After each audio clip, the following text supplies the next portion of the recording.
took a long time even for me to say I am an artist. You know, I would always be a designer or artisan or a craftsperson, but to say I was an artist, it took a long time. This is Recording Artists, a podcast from the Getty dedicated to exploring art and artists through the archives of the Getty Research Institute. I'm your host, Helen Molesworth.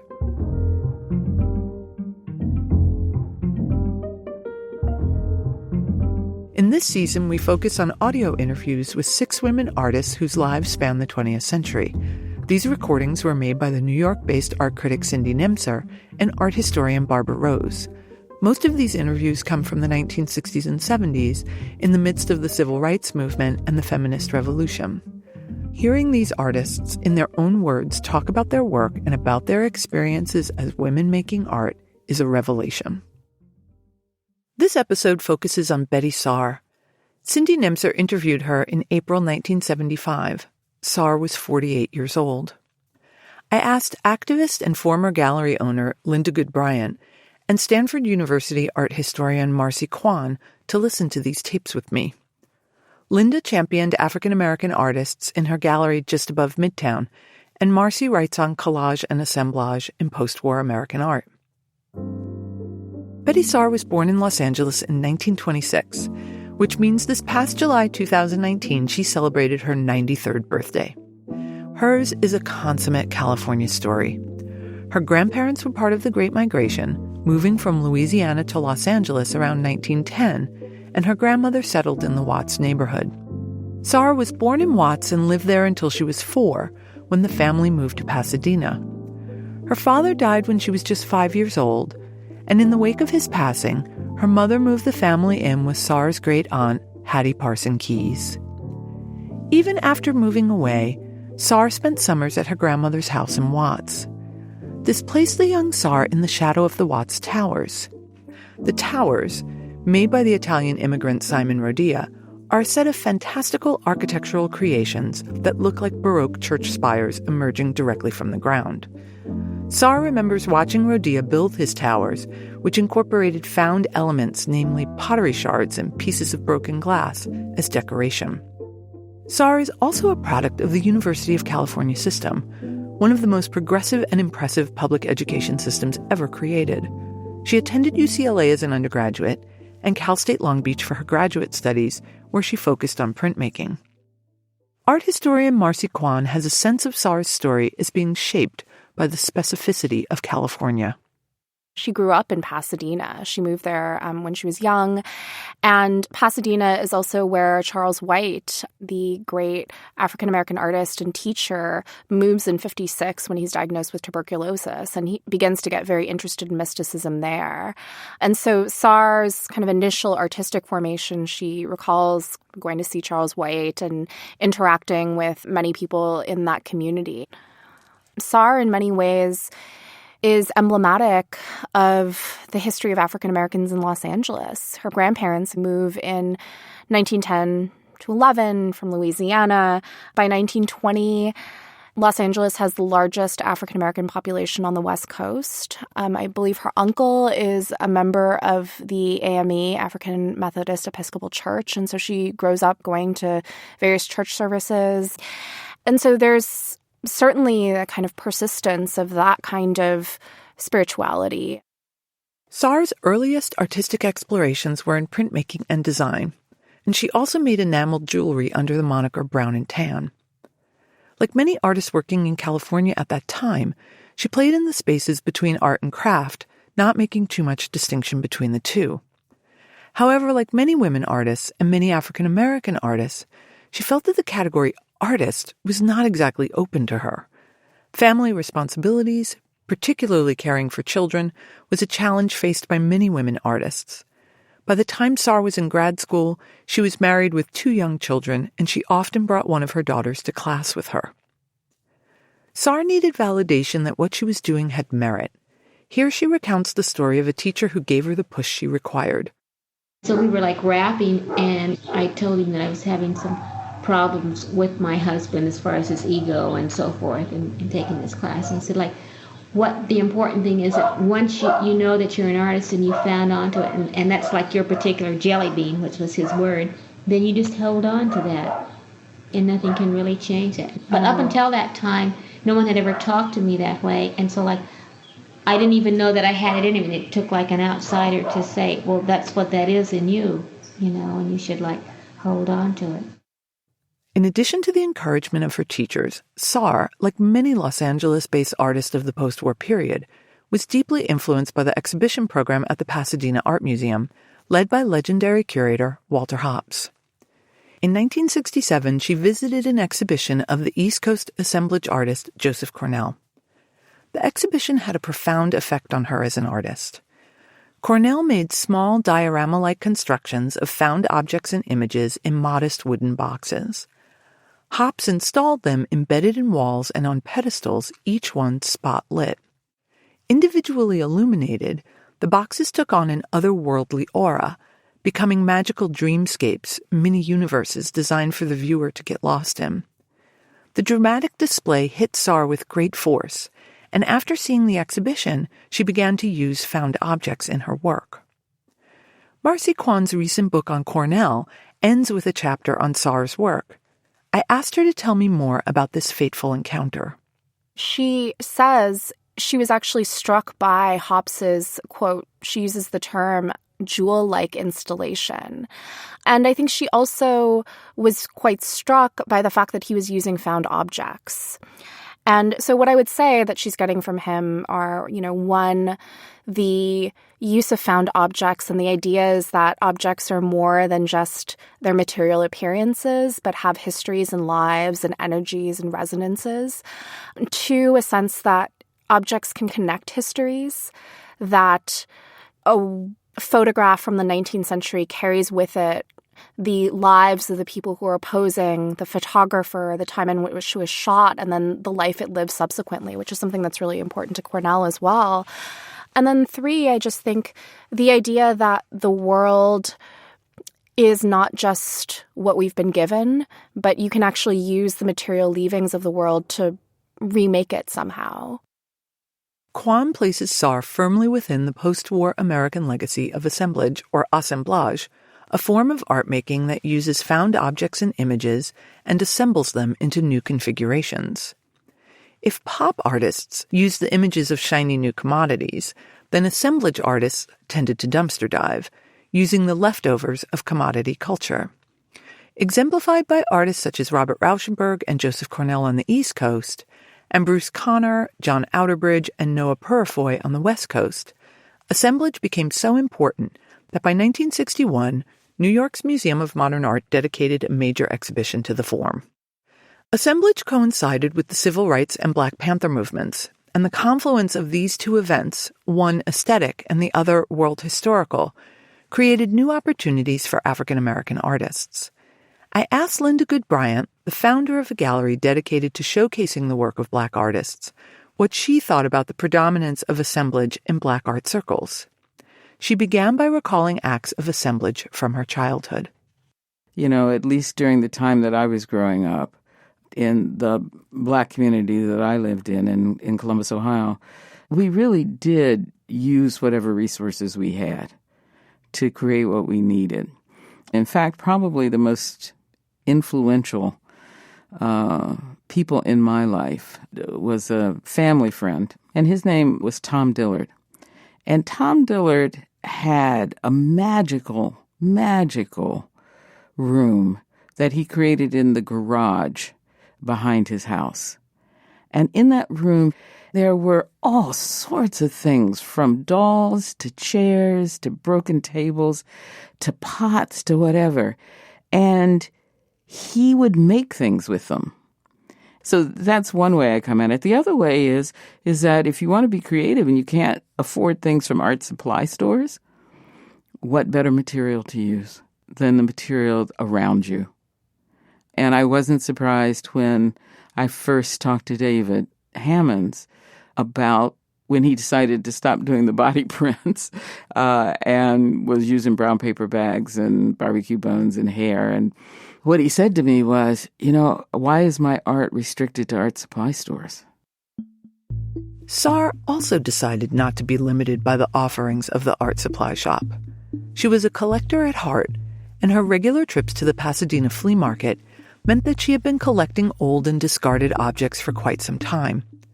They ranged from wooden window frames, found photographs, old fabric, and most notably old racist memorabilia, such as cookie jars, postcards, and commercial products that used racist marketing imagery. After her exposure to Cornell's work, Saar began to combine her found items into diorama-like boxes. And through her use of found materials and assemblage, she, along with a handful of other Black artists living and working in Los Angeles, began to develop a specifically African-American aesthetic. The foundation of this aesthetic was twofold: cast-off materials on the one hand and images that depicted African Americans on the other. Here's Saar breaking down the various concerns in her work. For me, the work is divided into groups. The first group, which I kind of go in and out of, is the kind of mystical or occult. And when I was a graphic artist, by that dealing with drawing and painting, my imagery was primarily that, using tarot cards and zodiac signs and things like that. And then after the Black movement started, I found my work changing for several reasons. First, because of strong feelings that happened with that movement. And sometime after that, I started collecting derogatory Black images. By that I mean Aunt Jemimas and pickaninnies and Black Sambos. And so I thought I could just keep these things, or I could transfer some kind of message, how I relate to them or so forth.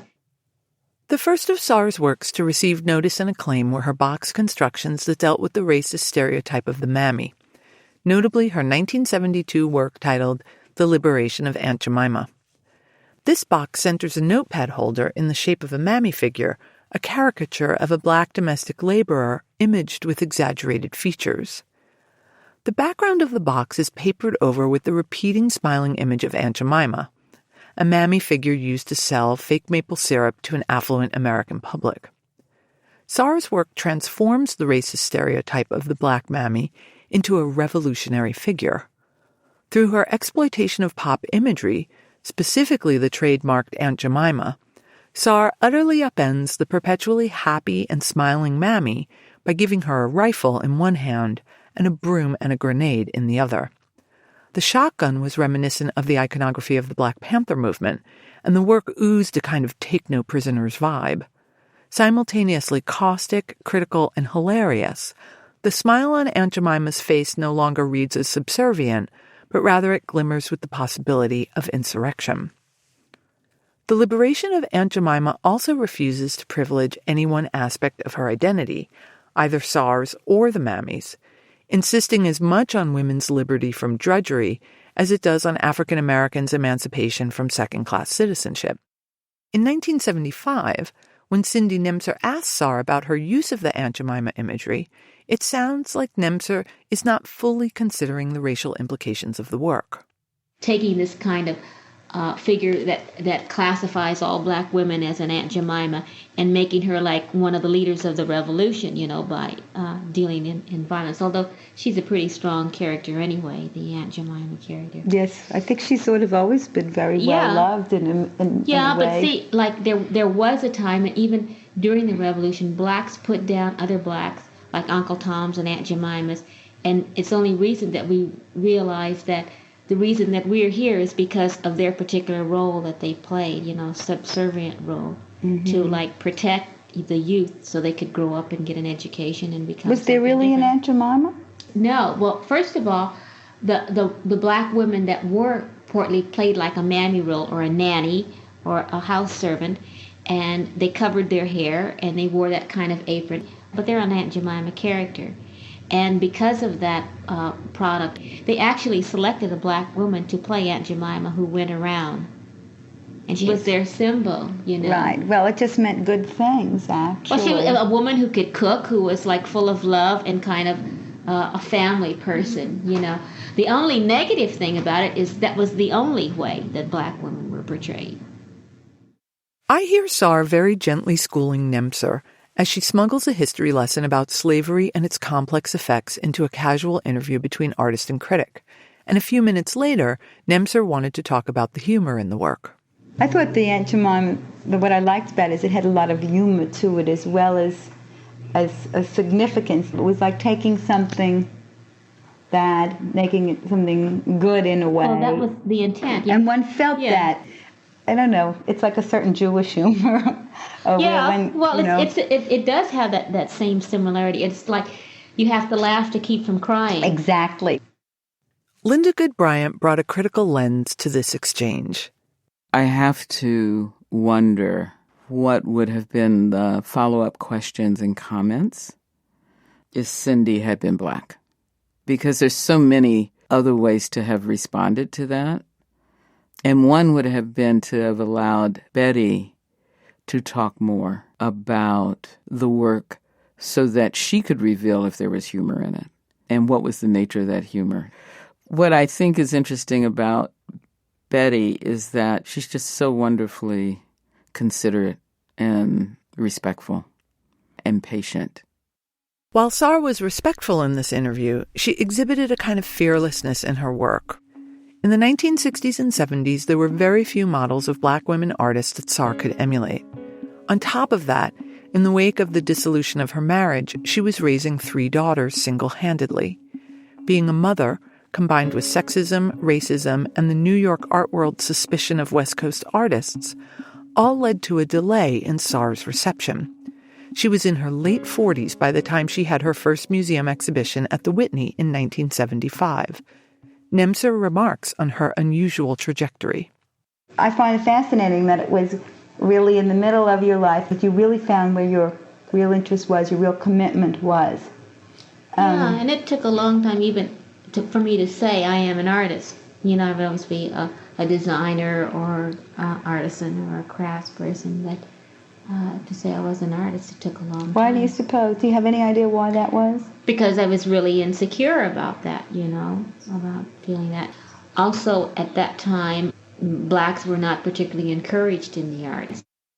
One of the hallmarks of Saar's work is that she had a sense of herself as both unique, she was an individual artist pursuing her own aims and ideas, and as part of a grand continuum of African American history. To that end, her work drew a great deal of sustenance from the nearly 400-year-long history of Black people in America. As her use of cast-off objects continued to grow, she started to populate her work with images of African Americans from found photos. She also began referencing numerous diasporic spiritual traditions. I asked Marci Kwon about mysticism in Saar's work.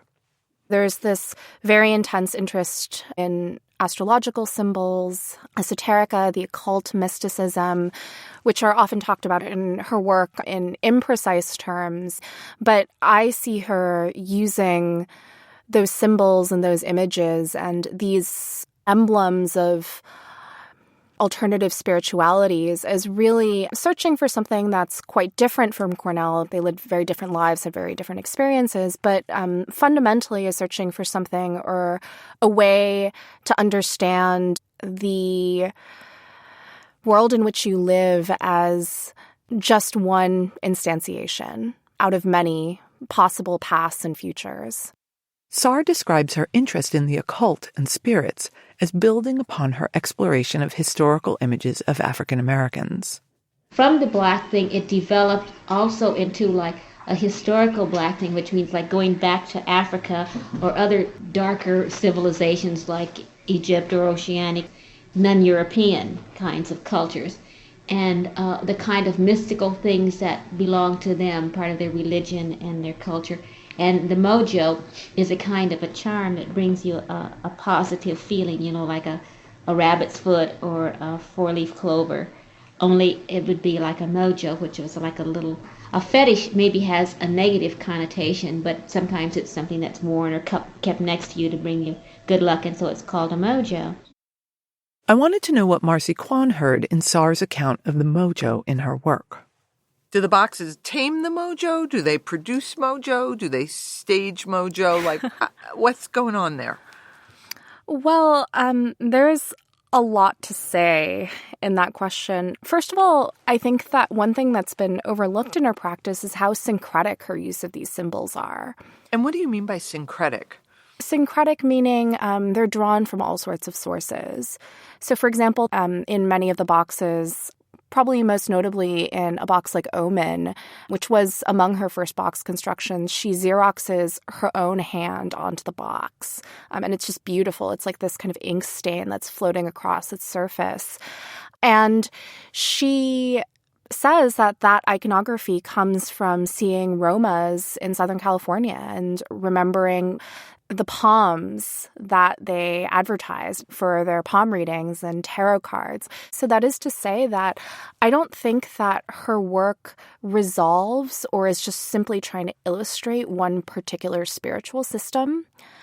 I think that what she's instead doing is piling up all of these emblems of meaning and almost creating her own personal iconography. If Marci sees Saar's use of different traditions as syncretic, then Linda Goode Bryant heard something transhistorical in Saar's description of her interest in the occult. So I have this big smile on my face because I'm going to do a paraphrasing of a statement I heard Chaka Khan use. I was wondering when Chaka Khan would finally hit the table on these podcasts. We're going to bring Chaka Khan to the table now. I saw her at the Beacon Theater in New York. We all were jumping up and down and screaming, Chaka Khan, Chaka Khan. But what she did was she said, you know, this doesn't come from me. This voice doesn't come from me. I'm just a vessel. And my job is to keep the vessel open so that the spirit can move through me and make the sounds it wants you to hear. And so maybe when she's making these works, she is a vessel for those very spirits to talk through her. What I find so compelling in Marci's and Linda's slightly differing accounts of Saar's work is the way they complement one another. In Marci's art historical account, Saar's limberness with her multivalent interests produces a body of work that has a dense and complex field of allusions, references, and narratives. In Linda's account, we get a profound suggestion that Saar's boxes are pointing to how time might not be linear, and that the dead might be with us in powerful ways. For Linda, this is both a general truth, and it has something specific to do with the African American experience. Here's Linda again. It is that force that, you know, during really difficult times, you hold on to it. You know, you call to the ancestors and say, okay, I really need your spirit and energy right now to get through this. Linda's sense that the ancestors can be called upon to help in difficult straits suggests the complexity and historical reach of Saar's overall project. Marci Kwon also emphasizes this. That period really marks the emergence of this kind of African consciousness, this consciousness of a diasporic African experience. That also has to do with politics, with the civil rights movement, with the assassination of Martin Luther King in 1968. And so what I hear in her speaking about fetishes, speaking about mojos, these objects that have a kind of power, is that this interest in mysticism and occultism is almost meeting these political commitments that she's better known for. And she's showing how those things can coexist with each other. When she talks about how fetishes have a negative connotation, but she's trying to reclaim that, that seems to be one of the operative principles of her practice, is thinking about things with negative connotations in American culture and Western culture, but reframing them, so to speak, resituating them in order to help us see them differently. Of course, reframing has different valences for different folks. Linda Goode Bryant talked about her first encounters with the work when she was an undergraduate student at Spelman College in the 1970s. For her, Saar's reclaiming of Aunt Jemima was as personal as it was art historical.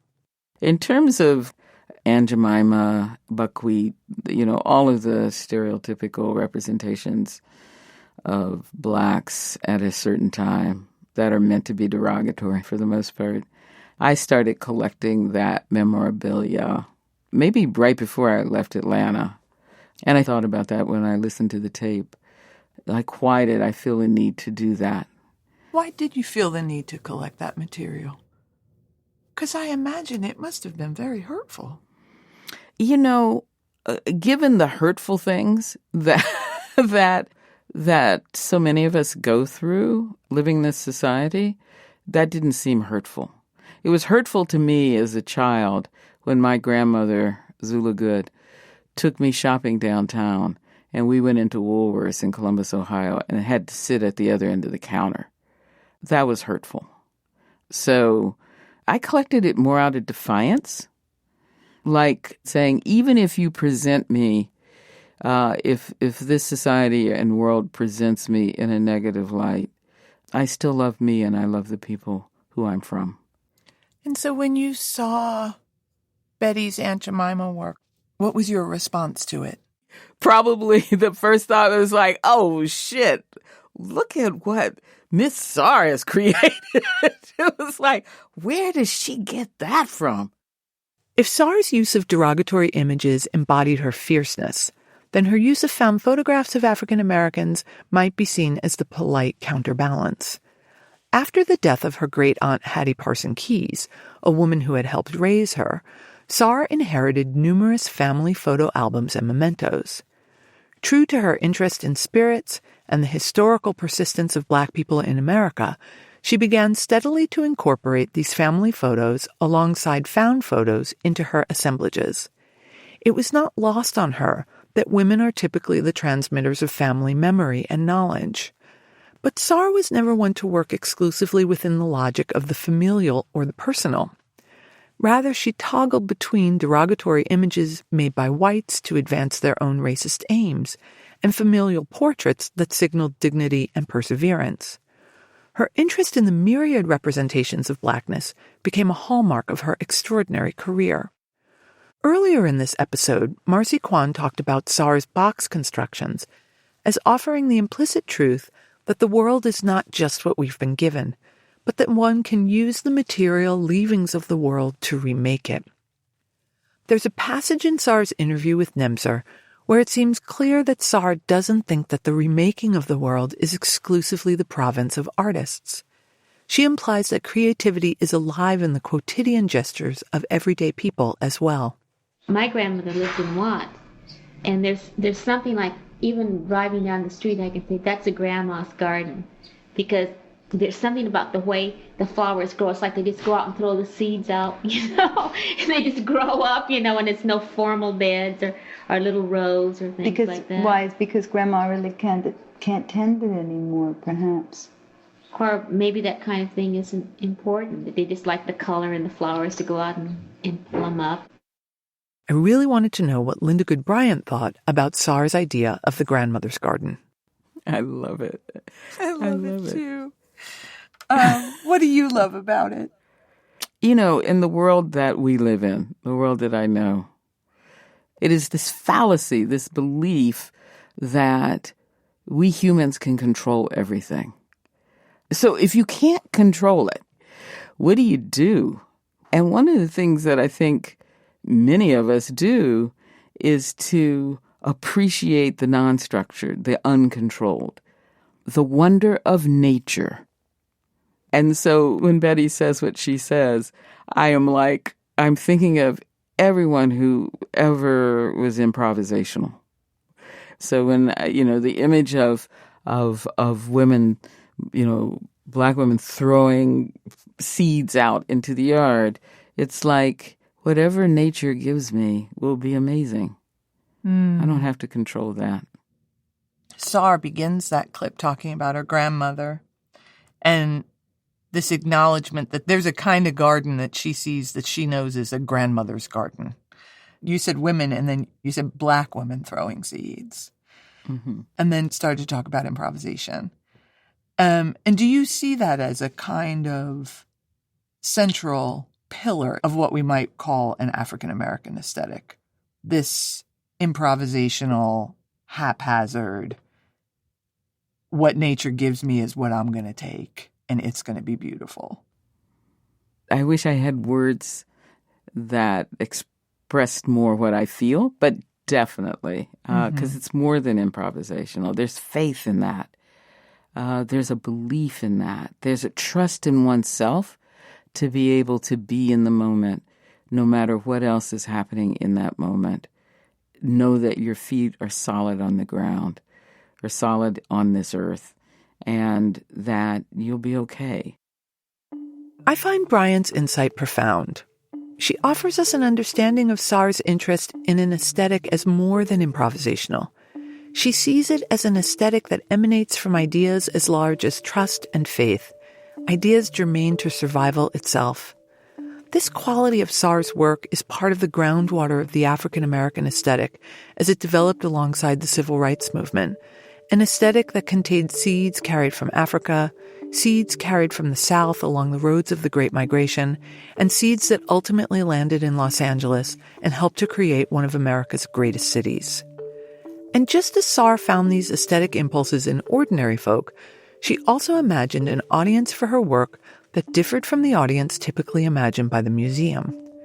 Describing her exhibition at the Whitney, she did not discuss the response of her fellow artists or of the critics. Rather, she focused on the guards at the museum, who were primarily African American. The opening, like most openings, was really hectic. But I've gotten like fan notes. I was really, really touched because the guards at the Whitney were just so proud. They were really so proud, and that really touched me, because they see a lot of things that come in and out there, and they told me that they really liked it and how proud they were. And I get strange little notes from people who say, "Oh, I saw your show, and I called the registrar, and she gave me your address, and I wanted to let you know how much I liked it, or I saw it, it made me think of my grandmother's house." Marci Kwon. It strikes me that she's operating on a completely different system of values than what I associate with the quote-unquote official New York art world. It's not about press clippings or good reviews or even attendance figures. It's about the way that the work affected other people and kind of questions of direct communication with her.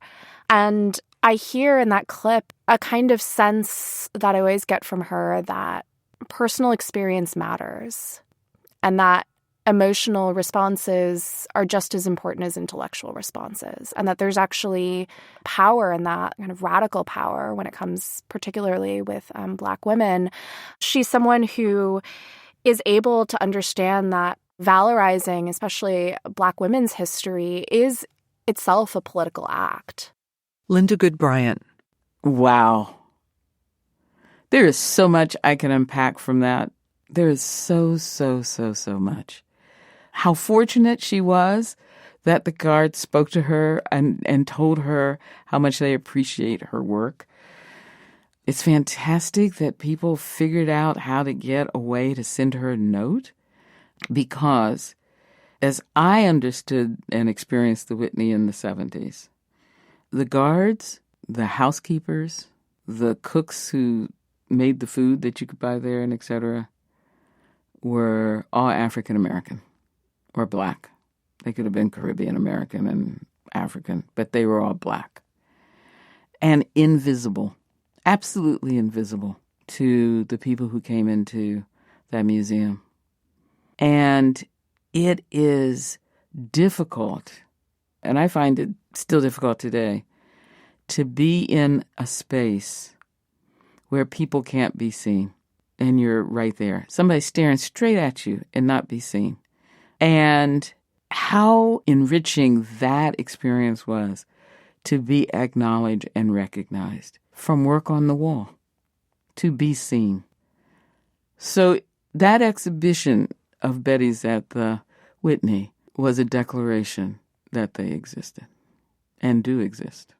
Saar's acknowledgement that creativity and the appreciation of creativity is the province of the museum guards as much as it is that of the museum visitor was an early indication, polite as it may have appeared, that the women's movement and the civil rights movement were to have profound effects on the spheres of art and culture. Saar's work is committed to the realities of everyday people, to creating a parallel playing field between different cultures and times, and to pulling into the present the stories of the past. Through her work, we can examine the history and legacy of the African diaspora and its structuring effect on this enormous idea called America. That she continues to make work, and that she raised 3 daughters, 2 of whom are also artists, Allison and Leslie Saar, makes her nothing short of a national treasure. And in the better late than never category, she is the subject of 2 exhibitions opening in the fall of 2019, one at the Los Angeles County Museum of Art and the other at MoMA in New York. Some might wonder if Saar's late-in-life success made her feel bitter or passed over. But true to her sanguine nature and her long view of time, in an interview for the 1977 documentary Spirit Catcher, she said the following. The burdens that my mother had, my aunt had, my grandmother, my great-grandmother, all the way back to like people that I don't even know, things that happen in their lifetime that they pass on to their children. But all of those things that become part of us that we transmit to our children. And as my daughters became women, I could see my hang-ups, my mother's hang-ups, my grandmother's hang-ups, and I said, wait a minute, I can do something about that. Because if I change, and I'm their model, then they change too. It's like, at one point, taking the responsibility of your life. There is the hope of being able to control my destiny, to move it from previous points where I was locked into that, getting rid of all that programming into becoming a true, free, creative person.